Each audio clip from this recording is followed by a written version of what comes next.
Hey guys, ready to get right back into it. Real quick note, if you've seen it on the Facebook page there, Nnamdi Asomugha has already signed now with the San Francisco 49ers.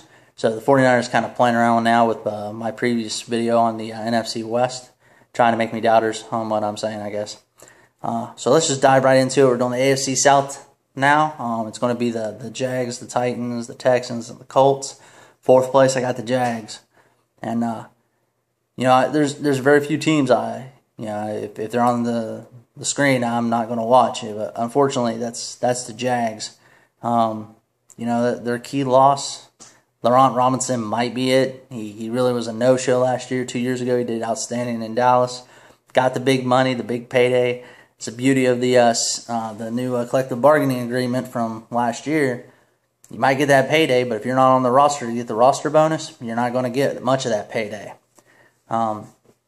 Next is the other big loss. They lost one home game a year for the next 4 years. So if you're a Jags fan, guess what? Your guys are playing one game for the next 4 years over in London. And personally, for one team to do that for 4 years, I look at it, I'm like, oh wow, we're starting to get a London Jags sighting here.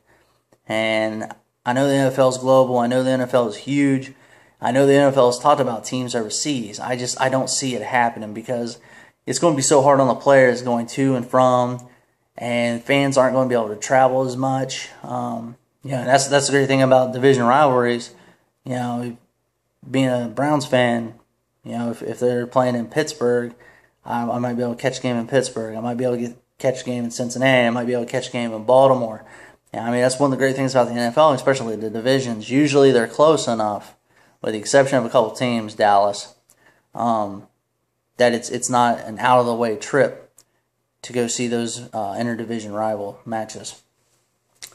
Other than that, I do, with their first pick, they got the second pick in the draft this year, which is great for them. I really think they're going to take Deion Jordan, the defensive end out of Oregon, who went to the Combine, had a freak performance. He's just been amazing. And it's been nothing but great reviews for him. They do have a new head coach, Gus Bradley. Last 4 seasons, he was with the Seahawks as the defensive coordinator. So maybe they can get it turned around. I think it's going to start with getting a certain individual running back who's a little bowling ball by the name of MJD, either on board with the program or out the door. It's going to be one of the two. I know I got a buddy. He's a big Jacksonville fan. He's probably going to watch us and beg that doesn't happen, but the guy didn't want to play for you last year. He's not going to want to play for you this year, and I think you trade him while you still got a little bit of value to help your team out. Number 3, finishing third in the division, I got the Titans, and the only real loss they had this year, as far as players go, is Hasselbeck, who went to the Colts, and that's a big blow because he's not going to start for the Colts. They got luck, but the thing with Hasselbeck is he knows that system. He's a great quarterback, and he's a great, if you got to have a number 2, I'm not upset with Hasselbeck as a number 2. So this guy's probably going to run your scout team the week before you play the Titans, and he's going to show you everything they're going to do. So that's kind of a slap. It's great for a division rival anytime they can take a team or a player from a team in the same division. I just love that. And I think it starts to get build a little bit of rivalry if there's not one there. And when I look at the AFC South, I don't see a lot of rivalries. I just see teams, out there playing hard. I just don't, you don't see the Chicago and Green Bay rivalry or the Chicago and Minnesota rivalries, things like that. So maybe it'll start getting the AFC South a little bit more intense. First round pick, they got number 10. I really think they're going to take Chance Warmack out of Alabama. He's an offensive guard. And I got to tell you, I've been high on Alabama players, especially for this draft. There's a reason for that. That team is good. If that team was in the NFL, I think they would have beat, teams such as, even my Cleveland Browns. But, the Jets, you're looking at, they could beat Oakland. They could probably have beaten Zona. There's a lot of teams out there I think they could have beat and could have run with. And especially depending on what time of the season, they could have done some real damage out there. But again, this football, it doesn't really happen. College teams don't go pro. But it's it's just one of those things. Nice little conversation piece, things like that. Again, the Jags I'm not excited about, and the Titans I'm not excited about. That's kind of depressing. 2 teams back to back. I'm just like, I don't see a line in for those teams. I do think the Titans, just like the Jags, you gotta get rid of Chris Johnson, or you gotta get his attitude right. Because right now he's talking about he can rush for more yards than Peterson. Even if you could, why are you gonna brag about it? Do it on the field, and then you can do all the bragging and talking and everything else. You know what you will be doing, Chris Johnson, what compared to AP won't be doing? You'll be making plans to do nothing though in the postseason, while AP's planning to at least get to the wild cards. Number 2, and just like in the NFC West, first and second places, it's tough to decide. Same with these guys. Number 2, I really got Houston Texans, and I can't give you a great reason why. They didn't lose anybody. Not really any major piece at all. They did release wide receiver Kevin Walter, and that factors into who I think they'll draft. But I think the greatest thing they did is they signed Ed Reed, and that's a young team. You need some veteran leadership, and this guy's not a slow old veteran. This guy's a speedster. He plays hard, and he's going to be a leader in your locker room. That's what they need. They've had some playoff experience now.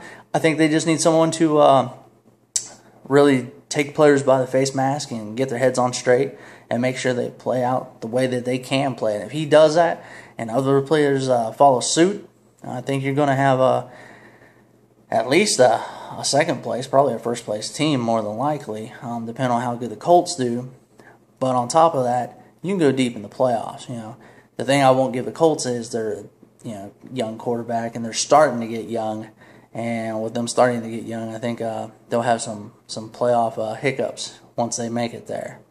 They got the 27th pick in the first round. So even though it's down there, I do see a lot of players that they could take. But like I said, with Walter gone, I really think they're going to take Hopkins out of Clemson. Now, he's a wide receiver, and they're going to put him in the number 2 slot, opposite of Andre Johnson. That should help Andre get a little bit more one-on-one time with any luck. So that, of course, leaves Indianapolis Colts winning the AFC South under second-year quarterback and second-year coach even. Bruce Arians the coach. Or not Bruce Arians, I apologize. Chuck Pagano the coach. And second-year quarterback Andrew Luck. And I got to tell you, I love Luck. I love the rookie class from last year. I thought they were outstanding. They did great. I'm interested to see how Chuck Pagano does with a full season, as long as he stays healthy and none of the cancer or anything comes back. And that was really a great success story and everything else. Glad he made it through without any issues. I'm glad Bruce Arians filled in great for him. He really did. And if I got to say they have any key losses in the offseason, it's Bruce Arians, who went to coach Arizona. But with they went 11-5 with all the turmoil and everything else, and that type of emotion can really help propel your team. Give you something great to play for. I did think it was interesting that they signed Darius Harewood-Bay just here recently, and I think he's a great fit across from Reggie Wayne. So with that and not really losing anybody going down the list here. I think it's a great all-around team. I think they'll be right there with Houston. Houston finished 12-4. Indy finished 11-5. I think they'll both finish within one game of each other once again. The first round, they got the 24th pick.